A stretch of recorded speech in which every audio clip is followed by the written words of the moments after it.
Welcome to Evolution.org Hardcore 2.0, episode 86, coming your way. Today, we're going to have a fun one.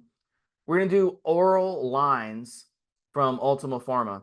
So, this is going to be a really cool one. So, in this episode, Mobster and I, we're going to go over why oral steroids are worth it, top selling Ultima Pharma orals, stacking orals successfully, and why we trust Ultima Pharma. So, this is a great one. If you've never used orals before, this is a good one to kind of learn about these orals. We're going to give you some facts about using orals. Mobster uses them. I use them. We're going to tell you some of our favorite oral options. We're going to touch on different oral cycles that we like and how to stack them. So even if you've experienced orals, there's going to be some that you've never tried before. This might be an opportunity to learn about some orals that you haven't tried yet. This way you can kind of try. It's very, very important to try new things so that you know what's good and what's not. You're never going to know unless you don't try. So let's jump right into it, Mobster. So let's talk about why you should try oral steroids and the role they play. So I'm going to bring you in first because this is one of your things that you wanted to talk to on the pre-show, and touch on your history with orals a little bit and touch on some of the roles that they play.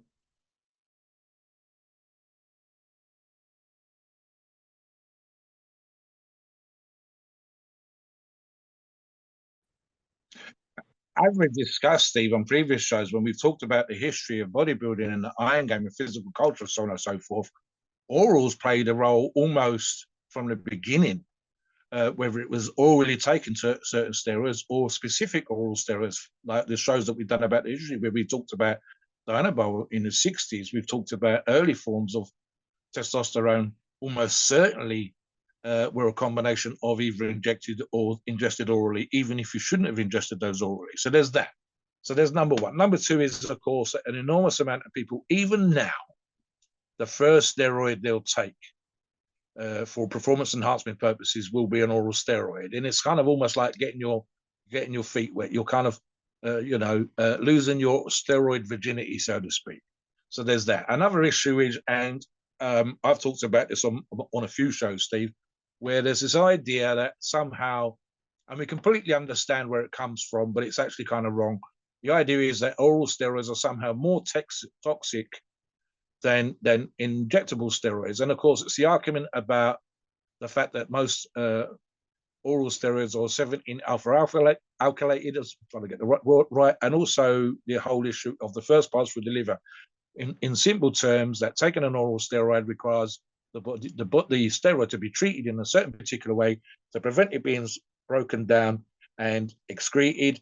You want it to pass through the systems in your body and get to the muscles and create the anabolic response, the strength enhancement.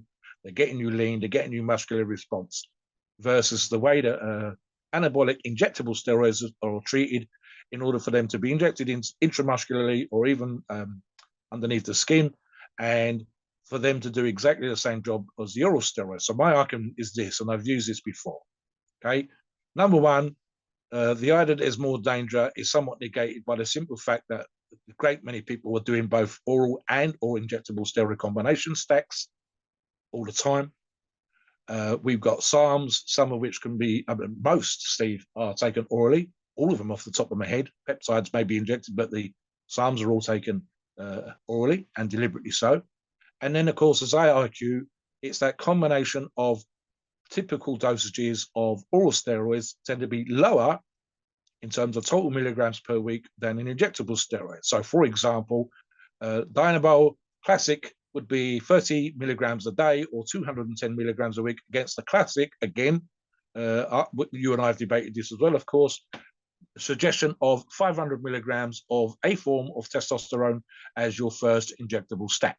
So automatically you're using almost, but not quite, twice. In fact, you are using more than twice the amount of injectable steroid. And of course, injectable steroids in and of themselves still have inherent side effects and potential dangers. So the idea that the oral steroid at a lower dose is more dangerous than the injectable steroid at a higher dose is kind of balanced there. It's kind of counting from one thing to the other. If you use the same amount of injectable steroid as, for example, in the D-Bol, 210 milligrams a week, which is barely a CRT dose, then the argument becomes more valid. So there's that. And the reality of the situation is this. People are still getting great results using orals. They're still getting stronger on orals and so on and so forth. The only part what I would agree on, Steve, and that's just me playing safe and you and I giving out sensible advice, is you would not see me running unless it was absolutely necessary and there was money involved, I suspect, a long cycle of oral steroids. That I'm not big on it, and I know that you're not big on 20-week cycles. And if I was a competing bodybuilder or a competing strength athlete, that might be necessary because of competitions and so on. But I can't see me ever wanting to run 20 weeks of Dynamo or 20 weeks of Anavar, whereas I might, out of necessity, run a steroid stack that long. Typically, you and I are good with 8 to 12 weeks. I know some of the people that we agree and disagree with talk about oral steroids being dangerous beyond 4 weeks. I would dispute that. And I would dispute that even if it's only for my own personal example of I've run, and I know that you have, multiple oral stacks and cycles, etc. Back in the day, and even now, where I actually do it short now only because I can, but I've run multiple oral stacks, 8 weeks, bunches, many times, both from the beginning almost up to recently. So the idea that you can't run it for more than 4 weeks, or they're somehow more toxic in the long term compared to injectables, when injectables are run at higher dosages, doesn't make any sense to me. So, what do you think on that before we move on? So yeah, a few points on that. There are advantages to oral steroids. And here's the thing. They get in your system quicker and they get out of your system quicker when you stop using them. You got to remember with injectables, they've got esters attached to them. So they're going to be in your system. They're going to slow release. So it's going to take longer for them to reach peak in your system. Now it depends on what you use. If you use testosterone cypionate, which is the #1 selling injectable and most popular selling injectable currently, it's going to take 4 or 5 weeks to reach peak in your system. So that's a month or longer. And then when you stop using it, same thing. So think about it. If you're running a cycle, let's say you decide on your first cycle, you're going to do 500 milligrams of testosterone, as Mobster alluded to. That seems to be the most popular recommended option. And you're using a long ester, an enanthate ester, a cypionate ester, and you do 12 weeks. Well, it's going to take 5 weeks, 4 weeks to reach peak in your system. That's fine.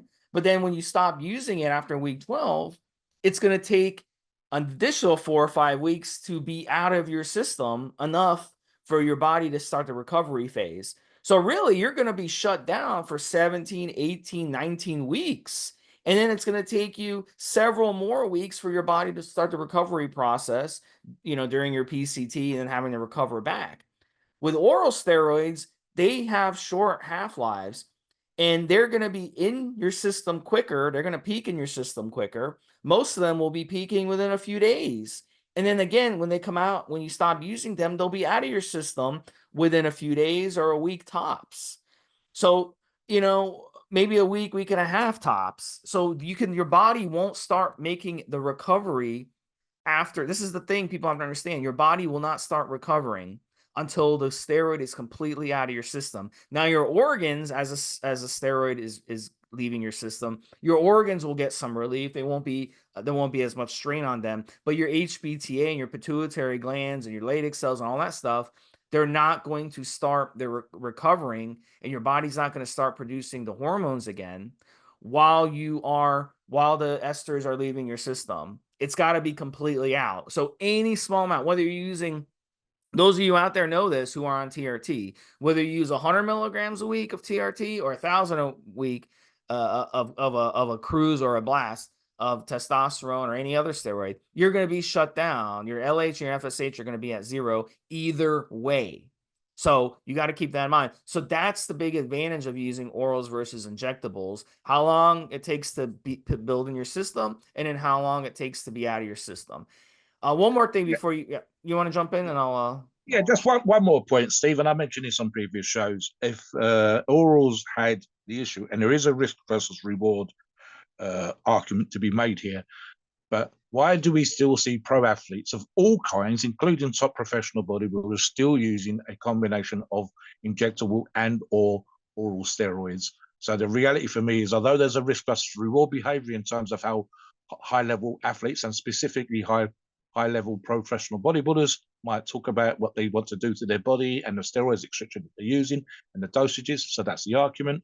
They are still using oral steroids because they're effective. And like Steve says, almost certainly for short periods of time as part of an overall competition type stack. So back to you on that one, Steve. So let me give you another advantage of using orals, and it ties into what I was just saying, is that you can use oral steroids to kickstart your cycle. So let's say you're using an injectable cycle, it takes a while for the injectable to reach peak in your system, 4 or 5 weeks, okay? Even a short, like something like propionate or acetate will still take a week or two to reach peak in your system, week and a half, 2 weeks to reach peak in your system. So in that, between that 2, 3, 4, 5, 6 weeks, even something like equipoise and Deca will take even longer to peak in your system, maybe 6, 7 weeks, 8 weeks, 9 weeks even. Sustanon, same thing. So what the reason why orals are advantageous because you can just start using. I know Mobster is not a big fan of kickstarting, but a lot of people do it because the first 4 or 5 weeks you want to get results. I had a client come to me yesterday and he's like, Steve, you put me on this cycle, and I'm not seeing anything. It's been 4 or 5 weeks. I'm not seeing the big gains yet, and I said, well, we had talked about this. I told you you wouldn't. It's going to take 4 or 5 weeks for these injectables to kick in. So I told him, I was like, next go around, we can put you on an oral to kickstart things. And then this way you get results that first 4 or 5 weeks. This way you're not impatient, Now, on the flip side, finishing the cycle is another advantage. And Mobster mentioned professionals. Did you know that professional bodybuilders use orals to finish their cycles almost 100% of the time? Probably 99.9% of the time, they use orals.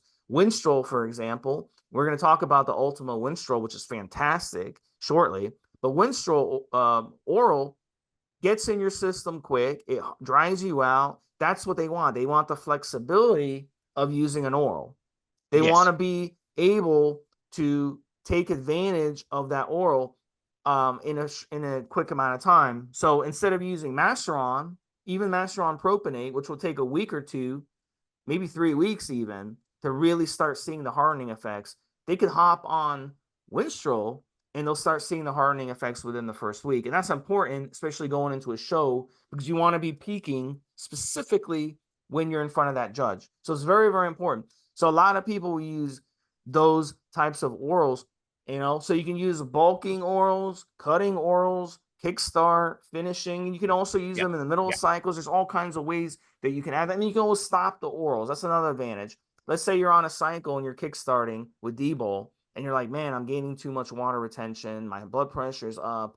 I don't feel good, whatever. I have no energy. You could say, fuck it, I'm just going to stop the D-Bowl. And then it'll be out of your system within a week. And then you won't have any more of that bloating. You can get your estrogen down. So that's a big advantage of using these Ultima orals is the flexibility that they give you. Yes. Really quick, Mobster, and then we got very quick, because I agree with so much of what Steve says. The only issue that I have, because it actually makes way more sense in my mind to use an oral as a finisher for the reasons that Steve stated. I do agree sometimes with people having particular preferences for kickstarting steroid stacks. The only issue is, Steve, it's twofold. One is the choice of ester for the injectable steroid that you're using. So I go, okay, you're using a oral steroid to kickstart your cycle, but you've chosen a longer ester. You could have actually started with a shorter ester and changed to a longer ester and just done injectable the whole way. So it negates somewhat that argument. And the other one is, which I've touched upon before, is at the end result of any stack should be the ultimate aim. It shouldn't necessarily be based on, as it is with a small percentage of individuals, how they feel. I can't feel it working. If you're weak, like Steve said, certain esters take a little bit more time to kick in. Shouldn't be how you want to feel, should be the end result. But I get it. I understand it. Some people like to have a sensation of being on when they're on. And that makes sense in that particular regards. It's the precise reason why, for example, right now I've started TIT, Steve. Why do that if I didn't mind feeling how I felt before? Exactly. You know what I mean? So I get it. I understand the argument. But again, end result for me, for the most of the time, for the majority of users based on their age and their profiles, etc., shouldn't be based on what they feel. It should be based on the result at the end of the stack, the cycle, the training program, and so on. Let's move on to the next part when you're ready, Steve. All right. So the next topic we're going to get into is we're going to talk about the top selling Ultima orals and how to dose them. So let's start with Ultima Halo testing. And it comes in 10 milligrams, 50 capsules or tablets. 50. And Yeah. and look, Halo is one of those steroids that a lot of people like to use. A lot of power lifters like to use it. And it's one of those that really, really powerful stuff. You can use 10 or 20 milligrams a day and you can get really good strength results. And look, at the end of the day, it's very toxic. It's Yes. on paper very, very strong. And I've used it, a couple times. Wasn't really a big fan of it. I didn't really see much from it, but it's one of those. Some people absolutely love it. Some people are like, there's other better options. So it's not one of those that a lot of people are going to use. I feel like maybe a small niche of people will use it, but it's still one of the top selling orals that Ultima has. Yeah, I get asked about this one, Steve, and again, it's because of those people that come onto the forums and those people that listen to the regular shows know that I'm more strength focused than I am muscle focused. So I've discussed, as Steve said, the use of halo testing by powerlifters, and again, arguably, just to contradict my earlier comment about 4-week cycles, halo is one of those ones because of the toxicity, specifically halo, where I would run this for shorter periods of time. And arguably, again, if you're training for strength, powerlifting specific, for example, Steve, and you've been training, I don't know, 3 months, 6 months on a particular program to get ready for a competition, I wouldn't want you to be running this for the whole, that would be the whole stack, the whole training program, would make no sense. So I'd actually would introduce this maybe at 4 weeks out, typically in the last 2 weeks. And it's for 2 reasons. One is that peak part of the strength is required to do well on the platform when you're lifting the weights. And the other one, for those that it works for, and I would actually argue, Steve, it probably needs to be run a little bit higher for that purpose. But again, even shorter periods of time for the increased aggression. Like Steve, annoyingly, I have tried halo testing and I didn't feel any difference to my aggression on or off. So that was slightly annoying and irritating for me. But again, maybe I did need it to run it at that kind of bordering on toxic dosages, but I didn't want to. And maybe that feeling of toxicity is what makes me feel aggressive, as it does with some individuals. So it's one of the few where I would run it for shorter periods of time. If I did that, again, the risk versus reward, maybe just the last 2 weeks, Steve, pushing the envelope in terms of the dosages, just to get that sort of edginess that some people like when they're on the platform, that sense of aggression, that sense of adrenal response or whatever else. But again, didn't work for me running it at sensible dosages. So if I do run it in the future, I might need to push it just because. And as I'm getting to that age now where perhaps that might not necessarily be a sensible thing, I'll leave it to you younger listeners.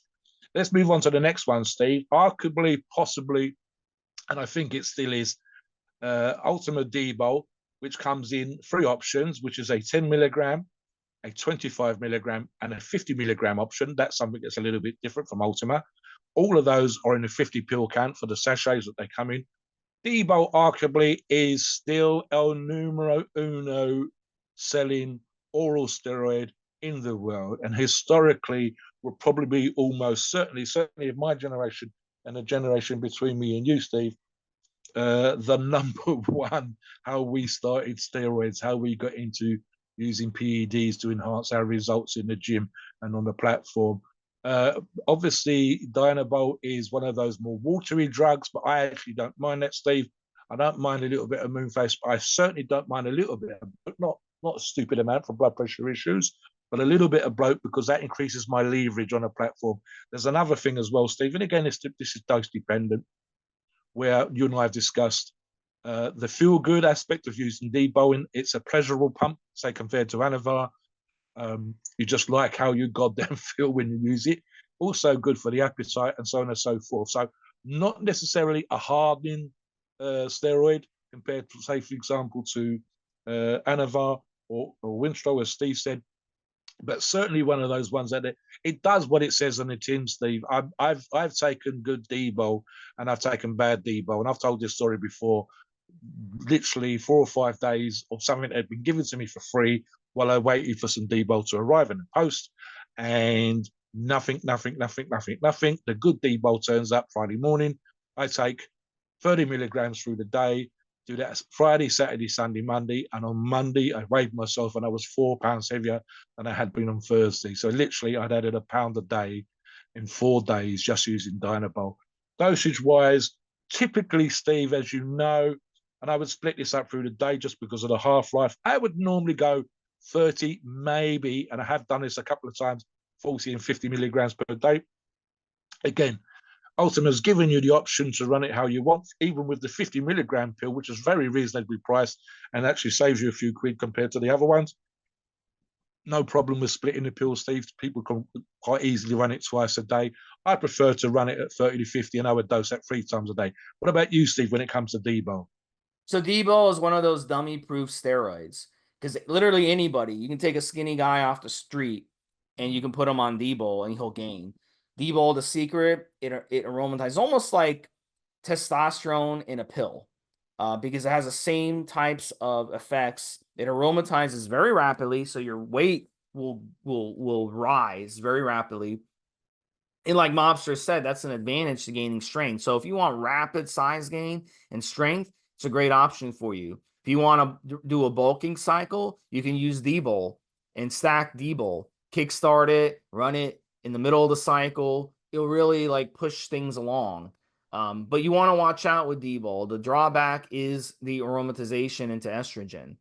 So if you're prone to estrogen problems, you may want to avoid it or you may want to try it, but make sure you use an AI with it. Ultima does have AIs options. So that's a good idea, especially if you're stacking. Now, if you stack D-bol and testosterone, I can almost assure you, you're going to have a lot of estrogen problems. So you want to make sure that you're using your Aromacin, Arimidex, and you keep Letro on hand in case you need it.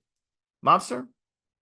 Yeah, Steve, honestly, I was just thinking when you said that, the phrase that leapt to my mind was going to be the size of a house, going to be huge. So if you want to, especially again, newer guys, skinnier guys, it's a great way of starting out and whatever else. And again, Steve, we still see this used by pros.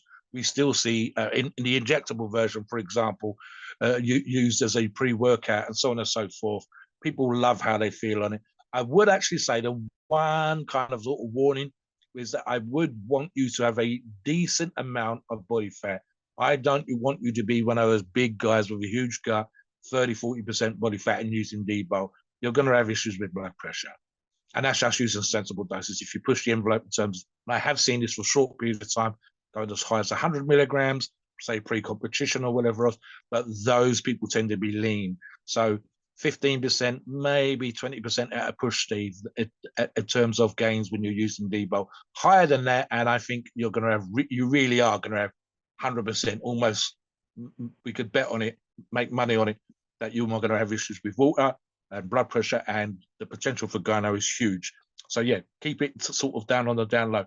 The next one, Steve, as you know, Ultima oxandrolone, which is of course Anavar, comes in 10 milligram and 50 milligram options, both with the 50 pill cap. Steve knows, regular listeners know, people that follow me on the forums will know. Anavar is probably my now number one, with D-bol a very close second, oral steroid of all time. Purely and simply because over the years, I went from muscle focus for the first 15, 20 years to strength focus for the rest of the time that I've been training, which has come up to 45 years this summer. I train for strength. And I know that if I put this in 4 weeks, 6 weeks, 8 weeks towards the, say, 16 or 20-week training cycle, typically 3-4 months for me to improve on a lift or for a particular target I got, I know how much stronger I'm going to get. And so the good example, my bench back in the day would go from 170, which is the best part of 380 something pounds, Steve, 370, 380, to 190 kilograms, which is over 400 pounds, 418 pounds. And I knew that that would happen because I trained for it, I planned for it, but equally, I would get that 100% guarantee of a 20 kilo, 44 pound difference between my off cycle and my on cycle lift, based on the use of 50 milligrams, which is the sweet spot for 90% of our listeners, of Anavar per day. I wouldn't put on loads of weight. I wasn't trying to put on loads of weight when I was running Anavar. I don't put on loads of weight now, maybe 3 to 5 pounds back in the day, and probably just a little bit less, maybe 3 pounds now, Steve. And again, my strength always goes up. Arguably more of a hardener if you are cutting, useful in the cutting thing. And the one negative point I would make, and I actually haven't had this for a long time, but it certainly killed me the first time I ran Anavar, and again, 50 milligrams a day, maybe because I've never used it and went straight into the 50 milligrams when 30 might have been better, was the killer pumps, especially in my shins. If I walked to town a mile and a quarter, having to rest 3 or 4 times because the pump was absolutely killing me. Demonstrating kettlebell swings to a buddy that had come to the gym for some conditioning work. 2 minutes with a 15-kilo kettlebell, 33-pound kettlebell, and my back was pumped like a motherfucker. I don't seem to get that anymore, even with a heavy body weight and weights I'm shifting, etc. So maybe my body's got used to it. But if you're not used to it, if it is the first time, watch out for it. What about you, Steve, when it comes to Anavar? I mean, it's amazing. It's probably definitely my favorite. What do you think about it? Yeah, it's definitely one of the top selling orals. I think it's number 3 or number 2 top selling oral out there, Mobster. And the reason is it's great for cutting. A lot of people like to use it. It's very underrated for strength, as you said. It does help with strength, but it's also one of the best for cutting.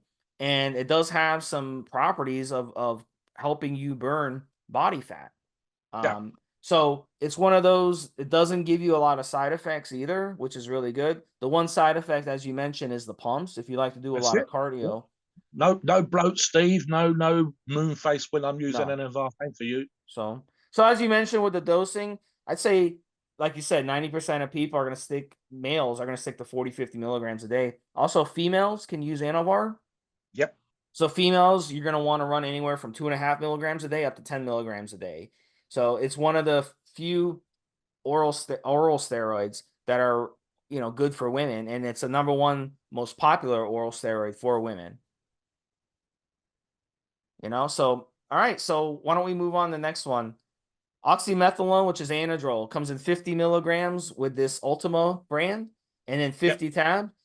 And Anadrol is really, of all the steroids that you could come to me and say, Steve, you got to pick a steroid to get big, to get strong, to get, just hard, Hedge. I want a everything. hedge.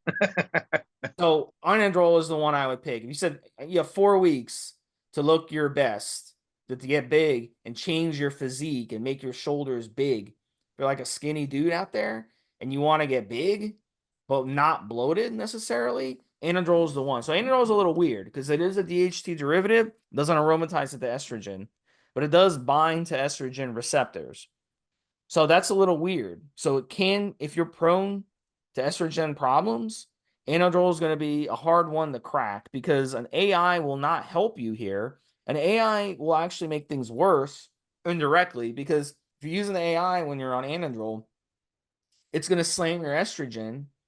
And then the Anadrol is also going to slam your estrogen. So you'll end up having really, really low estrogen on it. So one of the things that some guys have done over the years who are really big fans of Anadrol and like to run a lot of it is they'll run Nolvadex with it. So Ultima does have Nolvadex. So run a little bit of Nolvadex with it, maybe 5 milligrams a day or 5 milligrams every other day. And that seems to help in situations when it comes to the estrogen binding. But like I said, I haven't personally done that. I personally just run Anadrol, and I found that my results on Anadrol, now the typical like 75% of people, 80% of people are going to run Anadrol at 50 milligrams a day. I personally like it at 25 milligrams a day. I get a lot of good results on it, and I keep the side effects minimal when I'm doing it that way, and I still get excellent results. So you can run at 50 milligrams a day. If you want to try that strategy, you can run 50 milligrams here and there. And then for the most part, stick to 25 milligrams, or you can just run the 50 milligrams a day and do it that way. So it really is up to you. But I have a lot of respect for Anadrol, Mobster. I think it's one of those steroids that's very misunderstood out there. And I think a lot of people don't understand it. But I've experienced it, and I've seen people who've gone from, like, those bird chest physiques Yeah. that a lot of younger people have. I've seen people go on Anadrol for like 4 or 5 weeks at 50 milligrams, and their chest just widens up and their shoulders get nice and thick. And it's not like a watery look, it's like a big and hard look. So I've seen anadrol completely change physiques in such a short amount of time. But Yeah. it's going to come with side effects. When you're changing your physique that rapidly, it's going to come with side effects. So you want to be aware of that. So may not be the best option for a beginner. It might be something you want to try maybe your third or fourth oral cycle. You want to tap into anadrol and see what happens with it. Yeah, look, Steve, I've told some of the stories that I've heard. I think the problem for me when I tried anadrol was I was probably put on the great and vast majority of any size that I'm ever likely to gain. So the idea that I would suddenly add another 20 pounds, as some of the stories were like, was unlikely for me. So I think I was kind of disappointed for that reason. And yet, as Steve says, especially second, third, fourth cycle, I've heard some crazy stories. And the problem, as Steve said, actually comes with gaining weight so quickly. So something that Steve's also said was, not only did you gain the size, you also got a hardening. Whereas, for example, with the debo, if I put on a load of weight, it would actually be kind of soft. There might be some muscle underneath, but that water would actually make it kind of soft. Anadrol is actually kind of hardening for the size. So some of the stories I'd heard were 20, 21, even 22 pounds. I think, like Steve says, the issue would be for me as someone who's never done steroids and hasn't done any research and wasn't aware, for example, of the trick that Steve mentioned with regards to Novadex. If they just went straight in and my mate said I should do this and they gained 20 pounds, they're going to have issues. I mean, issue number one is gaining 20 pounds. Doesn't matter if it's hard muscle, Steve. Doesn't matter if it's water. It doesn't really matter, full stop. It is equivalent of having a bag of groceries, a bag of shopping, as we say here, on your body in a very short period of time. And your body doesn't like it. Look, if you want to put £10 in one hand, Steve, and £10 in the other hand, and literally you're not allowed to put that weight down all day long, your grip's going to go, your shoulders are going to hate you. That weight pulling down on your chest is not going to be comfortable for you. And 20 pounds is going to be tissue all over your body. So although it sounds fantastic, in reality, especially for someone who's a normal size, that bird cage chest type person that Steve referred to earlier on, would struggle. They'd love, I put on 20 pounds, but I'm hanging when it comes to walking up and down stairs, going down the street to the shops is killing me. Even walking to the gym is hard work and so on. In the gym, it's fantastic. I feel like a monster. So you really, it sounds good. The other thing, and I've discussed this on other shows, is anadrol is kind of weird in that particular way that we typically would see dosages like Steve suggested already. And yet in one of the few examples where with PEDs, normally it is a situation that we use them at greater or more enhanced levels than are required for the medical purpose they were designed for. Anadrol is actually the other way around. And in fact, anadrol can be easily, and in my case, for example, Steve, if I had the medical condition that required treatment with anadrol, I'd be looking at 140 milligrams a day, roughly 1 milligram per kilogram of my body weight. And in fact, I'm a little bit more than that in a minute as we do this show. So that would be way higher than I would probably prefer to use it for pre-ED purposes. So yeah, again, it's one of those few, that particular one. But it's definitely, if you like the idea of adding pounds of muscle, and especially, and if you do use some of the tricks that we talked about, if you run it at sensible dosages and you put on a direct 10 pounds, it would be 10 pounds of hard muscle. And harder muscle, arguably, Steve, versus the watery type, is more likely to stay, more likely to stick. And again, I would want you to know what you're doing. I want you to use those tricks. And I might save it for, like Steve said, the second or third effort. But definitely something that's going to put size on you. And again, if you respond to anadrol, you're going to love anadrol. Just be aware of the side effects and just be aware of the tricks that we discussed in order to get the best out of that particular example, Steve. Let's move on to the next one. The next one we're talking about is, yeah, you want to, yeah. So Ultima Proviron, 25 milligrams, 50 in 50 tabs. And look, Proviron is one of the best oral steroids when it comes to what it does in the cycle for the other things. And the reason is it binds to sex hormone binding globulin better than anything else out there. And we've done the research on this. So it's not going to be great on its own. It's not going to do much on its own. Really, the only benefits you'll get from using Proviron on its own, let's say you're using, you could use Proviron some people like to use Proviron for, for boosting their libido, for fertility, for stuff like that. It's a very unique steroid because it actually, I've seen the blood work on this. I've seen people use Proviron in PCT or in Bridge, and it has not affected their HPTA negatively. So it's really weird. And there's been some evidence that it actually boosts fertility a little bit. Okay, especially in bodybuilders who are using and abusing steroids over time, it can actually boost fertility. Now, in a normal situation, it's not going to boost fertility. So if you're out there and you're like, oh, I want to use something to boost my fertility off cycle, no, I'm not saying go use Proviron, but I'm saying if you're a bodybuilder, we've seen some evidence that it can be beneficial. And I've seen evidence the other direction too, by the way. So don't just run out and do it. You've got to see how it reacts to your body. But Proviron is a really, really good one. And it makes everything, by buying the SHBG, it makes everything else in your cycle work better because it Yes. causes that free testosterone ratio to rise. So SHBG is one of those things, one of those barriers to building muscle. And it keeps it's more, the way I look at it, it's an evolutionary trait to keep us at a certain size. It's also something to keep us alive. All right. You see the big bodybuilders that are huge, and I'll use the example of Rich Piana, okay, who, wasn't the perfect person. And a lot of you out there were big fans of him. Some of you hated him, but he's a good example in this because he refused to get smaller. So what he would do constantly was abuse compounds, steroids, peptides, growth hormone, insulin, all this other stuff just to get bigger and bigger because he had bigorexia. So he had to continuously get bigger and bigger. So SHBG is one of those things that prevents us from continuously getting bigger and bigger and bigger in a linear fashion, basically to keep us alive. Otherwise, Mobster and I would be 800 Oh, pounds by three, now. 400 pounds. Yeah, exactly. And we'd be benching, 1,200 pounds. You know what I'm saying? Certainly. So it just doesn't work that way. So it's healthy and it's normal to take one step forward and another step forward, and then take a step back here and there. But a lot of people can't accept that. So they just want to keep getting bigger and bigger.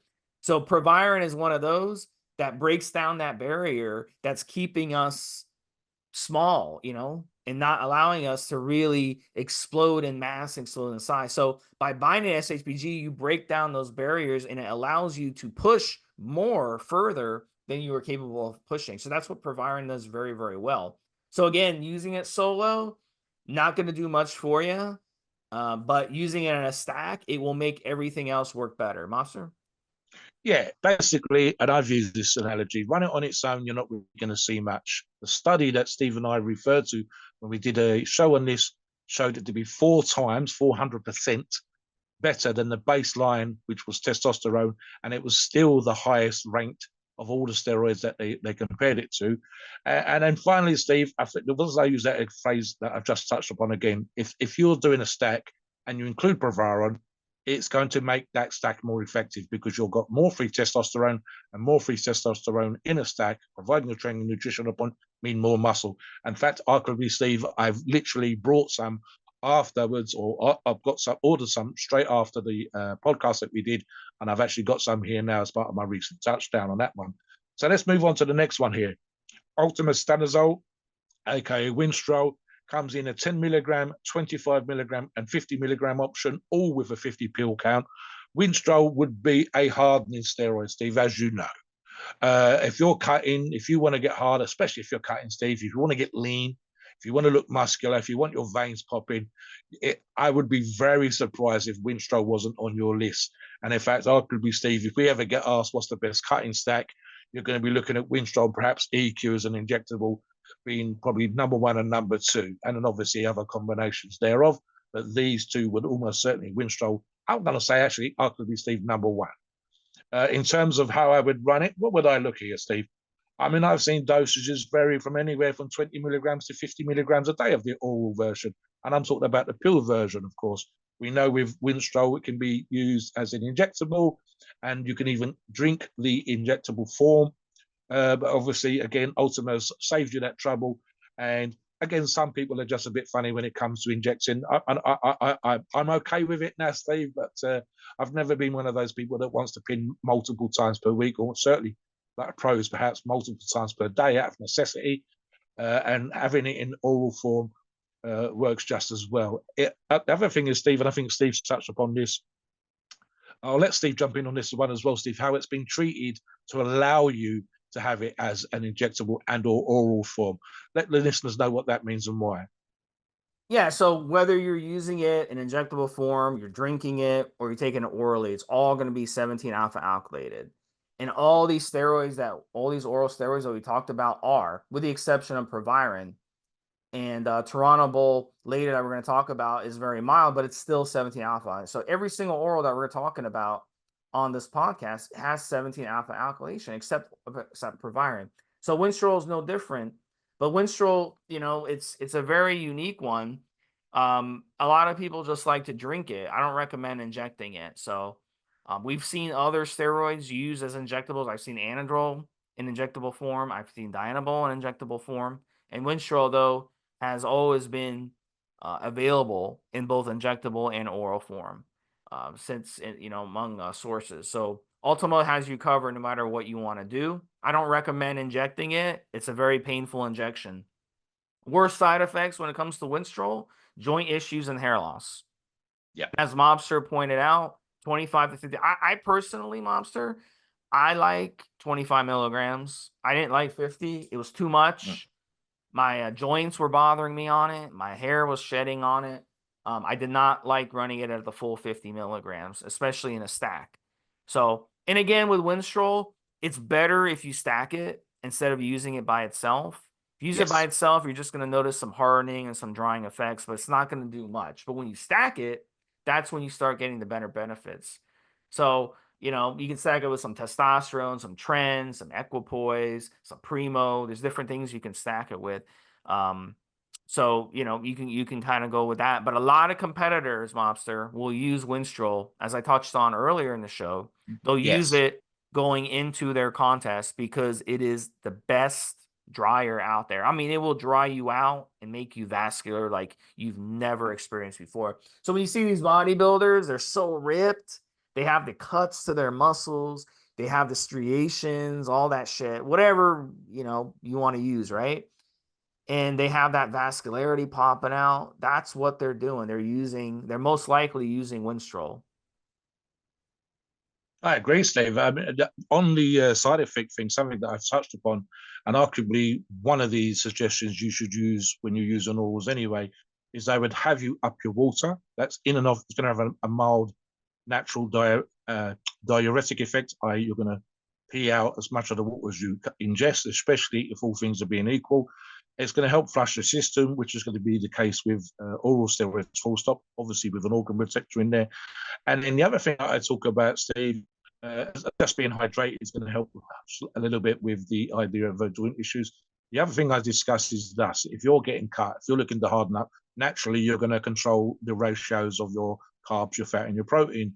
And typically, normally, would be to see low fat in the diet. So one of the few things I suggest, which might help, and I believe it would help with the dry joints, would be to have healthy oils, whether that's from nuts. Well, I normally recommend something like fish oil or krill oil, 2, maybe 3 grams a day, just to aid with the fluid around your joints, the synovial fluid around your joints. You're getting healthy fats into your body, which is going to help the diet anyway, but also perhaps lubricate or keep some sort of lubrication around the joints. It's one of the prices people pay, especially professional bodybuilders, that dry joint sensation. So the price you pay in order to get in amazing shape and look absolutely fucking mental on stage versus how you feel physically. And we don't hear of anybody having particular issues in terms of actual joint issues, in terms of lifting or whatever else, but it can be uncomfortable. And that just makes it more difficult to do versus, for example, actual injuries like, joints or tendon tears, that kind of stuff. Moving on to the next one, Steve. This is one of the ones that fell under the umbrella for one reason or another some years ago as a pro-hormone. In reality, of course, was a steroid, and it's Superdrol. Ultimate Superdrol comes in 10 milligram for a 50 pill count. Steve, as you said, I mean, when we've done 6 previous shows and talked about Superdrol, it is a steroid, works like a steroid, and for some people, it's great.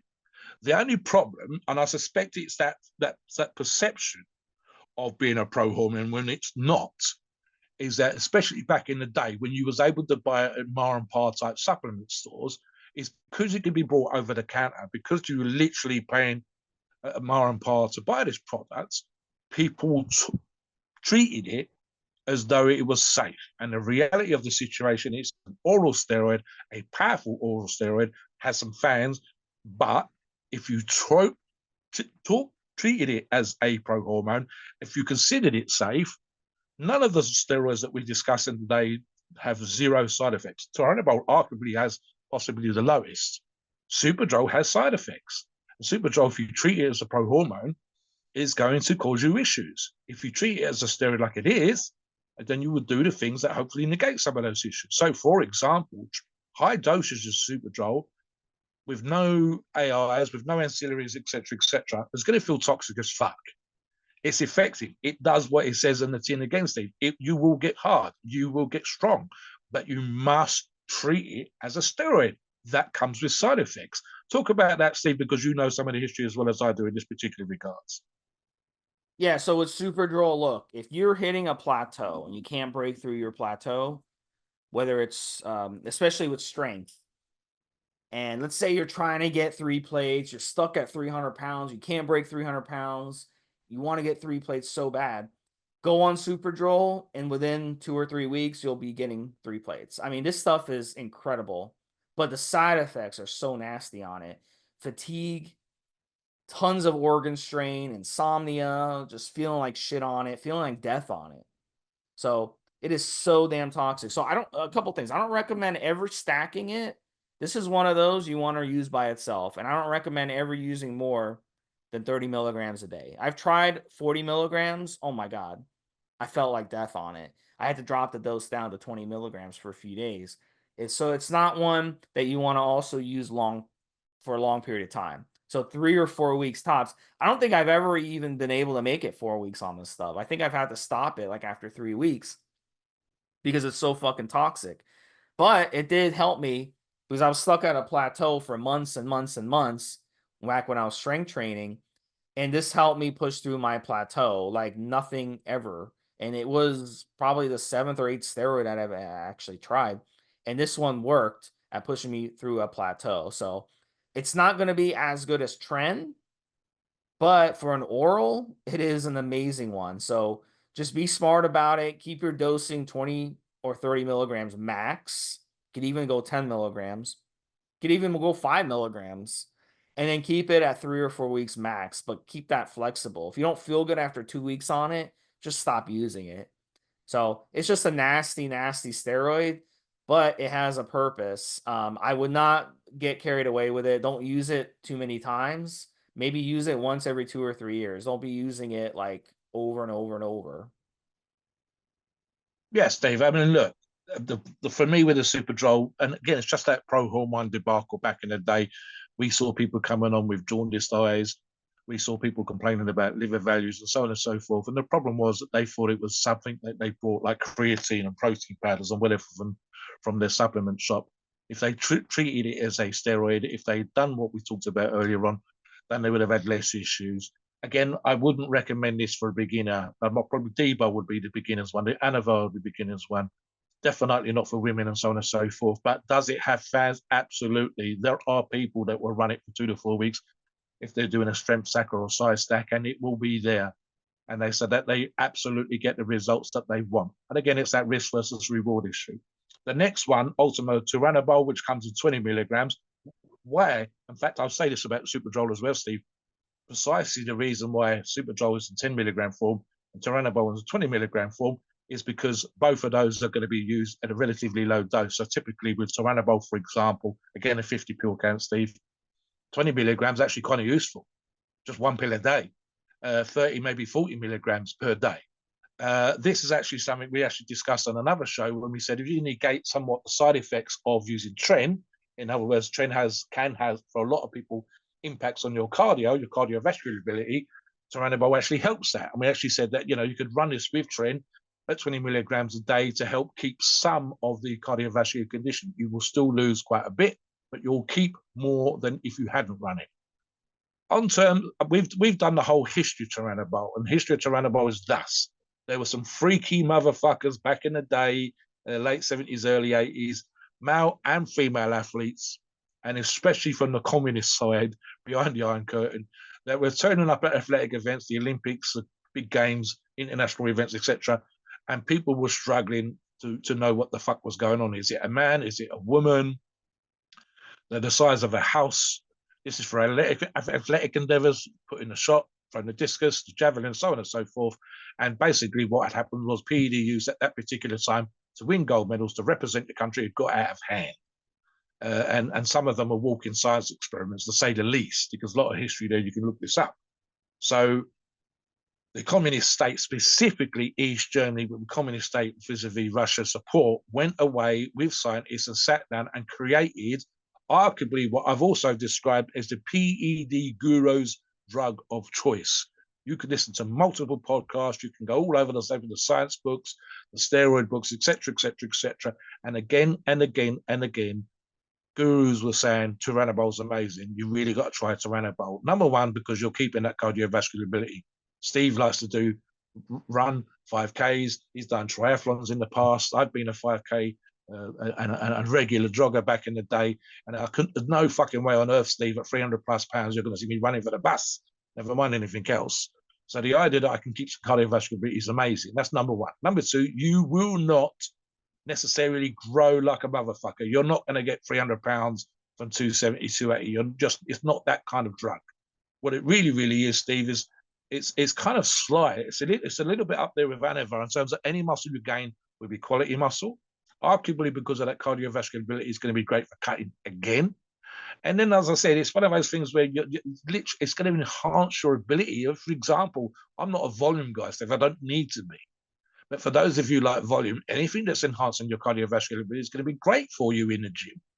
Or as an oral, you're running it at relatively low dosages. And as Steve referred to earlier on, it's relatively safe. I think I put this up there with Anavar again, Steve, in terms of the overall toxicity. Talk about what you think about Tyrannobol and how you'd run it and what you'd run it with specifically. Yeah, and it's a very misunderstood steroid. A lot of people don't understand. It's designed to be mild. With a male, it's designed to be mild. So if you're going to run it as a male, you're not going to expect to see, crazy gains on it.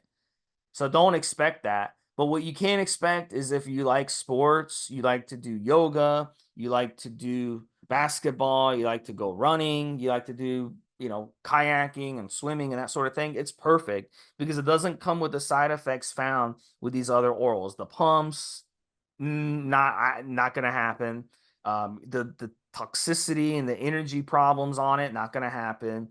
Unless you abuse it, but if you use it correctly, it shouldn't happen.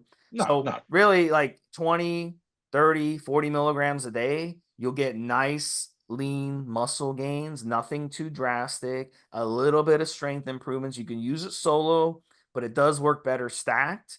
Stacking this is an amazing accomplishment. I think it's one of the best.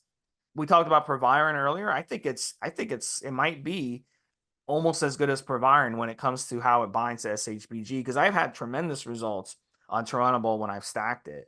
I'll tell you what, something, Steve, just to jump in for a second. So occasionally we will have on the forum someone that plays basketball, racquetball, tennis, badminton, and they want to look more muscular. They want to get a bit more stronger.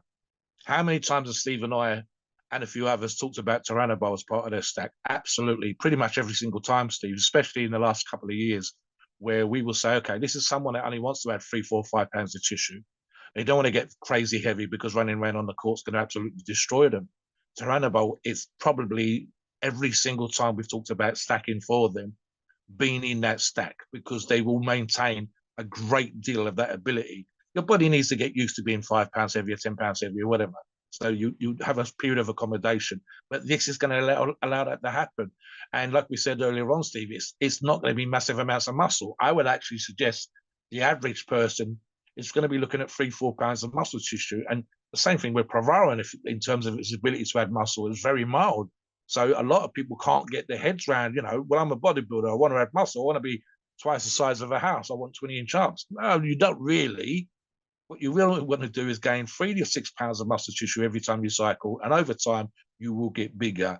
If everything else is there, if your genetics are good, et cetera, et cetera. So it's difficult sometimes for especially the younger listener, again, I suspect, the idea of using something that's so mild. Why do I want to do that if I want to put an inch on my arm? Okay, but you want to do a bunch of other things. You want to go dancing down the club. You want to chase the girls. You want to keep some of that ability to work hard when you're actually at work. You might be playing rugby or football or American football or ice hockey, whatever else. You want to anabolic. You really do. And again, it's the reason why, as I said earlier on, Steve, you'll be surprised. I would say if you took 100 quote unquote steroid gurus, and I'm going to put me and you in a mix when I use that particular turn of phrase because we discuss PED use, then Turinabol would be something that you would see recommended. If you asked 100 steroid users about Turinabol, it's the other way around. It's probably going to be 95% a bunch of other forms, especially testosterone and Debol and so on and so forth, but only 5% mentioning Turinabol. So it's almost like an insider's secret, and certainly something that I could see, for example, if you added to a stack, but especially if you want to keep some cardiovascular ability. Again, it's not crazy expensive either, Steve, which is ironic again. So it's not something that you can't afford, and especially if you've got the kind of prices that Ultima are looking to sell them for you. I'll move on now to something that we discuss in every show, Steve. Go on. Yeah, so let's talk about why Ultima's trusted. We don't have much time left, and I'll start with this, and I'll let you take over from there, Mobster. Look, we've had guys take Ultima products, send them out for anonymous testing without Ultima's knowledge. All right, so they with their own money, they went out and they bought Ultima products, had them delivered, then they had them sent off to get tested. This is one of our members. They're quite wealthy. They were in the finance sector, whatever, and they made a lot of money. So they have a lot of money and a lot of free time to do stuff like this. And look, they're looking to find something wrong. And they had the products went tested. Every single one of the Ultima's orals came out perfect. 98 to 99% pure, which is amazing considering a lot of sources out there are only at 40 or 50%. Okay, a lot of brands. So and it is what they say. So if you buy Anavar from Ultima, you're getting Anavar. If you buy T-Bol, you're getting T-Bol. If you buy D-Bol, et cetera, et cetera. Same thing with their injectables. They have their injectables tested. Same thing. So that's why Mobster and I, we trust Ultima with our own bodies, because you can expect super fast shipping, great products, great service, and consistency with their gear. And they've been around many, many years. And a lot of people trust them and they're big fans. And I love also about Ultima, they have a lot of discounts. So they have weekly discounts, they have permanent discounts.